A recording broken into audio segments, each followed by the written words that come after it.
उपमुख्यमंत्री अजित पवार आज विशाळगडावर जाणार आहेत। विशाळगडावरील परिस्थितीचा अजित पवार आढावा घेणार असल्याची माहिती समोर येते। विशाळगडावरील स्थानिकांची ते भेट घेणार आहेत असंही कळतंय। तर विशाळगडावर अतिक्रमणाच्या मुद्द्यावरून राडा झाला होता, हिंसाचार झाल्याचं पाहायला मिळालं होतं आणि त्या पार्श्वभूमीवर आता राज्याचे उपमुख्यमंत्री अजित पवार विशाळगडावर जाणार आहेत आणि तिथल्या स्थानिकांशी बातचीत करणार आहेत, तिकडचा आढावा घेणार असल्याची माहिती सुद्धा समोर येते।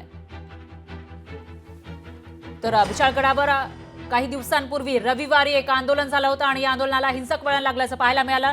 तोडफोड या ठिकाणी करण्यात आलेली होती आणि त्याच पार्श्वभूमीवर जे अतिक्रमित गाव नाहीये आणि विशाळगडाच्या पायथ्याशी असलेल्या एका गावामध्ये सुद्धा तोडफोड झाली होती। त्यामुळे सगळीकडून संतप्त प्रतिक्रिया येत असताना आता राज्याचे उपमुख्यमंत्री अजित पवार हे विशाळगडाला भेट देणार असल्याची माहिती आहे। तिथल्या नुकसानीचा आढावा घेणार असल्याची माहिती सुद्धा समोर येते। त्या पार्श्वभूमीवर आता अजित पवारांकडून काही घोषणा होते का ते बघावं लागेल। उपमुख्यमंत्री अजित पवार आज विशाळगडावर जात आहेत, विशाळगडावरील परिस्थितीचा ते आढावा घेणार आहेत आणि याविषयी अधिक माहितीसाठी आपल्या प्रतिनिधी सायली सोलकर या आपल्यासोबत फोन लाईनवर जोडल्या गेल्या आहेत। सायली, काय सांगाल? विशाळगड जिथे अतिक्रमणावरून वाद झालेला होता, हिंसाचार झाला होता, त्या ठिकाणी राज्याचे उपमुख्यमंत्री आज जात आहेत, काय अपडेट्स आहेत?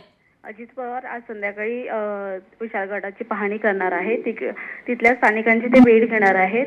2 दिवसापासून विशाळगडावर अतिक्रमण मुद्द्यावर राडा झाला होता, त्या संदर्भात अजित पवार आज विशाळगडाचा आढावा घेणार आहेत। ते थोड्याच वेळात कोल्हापूरसाठी रवाना होणार आहेत। निश्चितच सायली, धन्यवाद तुम्ही दिलेल्या या सविस्तर माहितीसाठी। तर आता या दौऱ्या वेळेला इथं विशाळगडावर गेल्यानंतर उपमुख्यमंत्र्यांची काय प्रतिक्रिया आहे ते बघावं लागेल आणि याविषयीचे अपडेट आपण घेत राहूयात। लोकशाही मराठी ऐका, पहा, जागरूक रहा।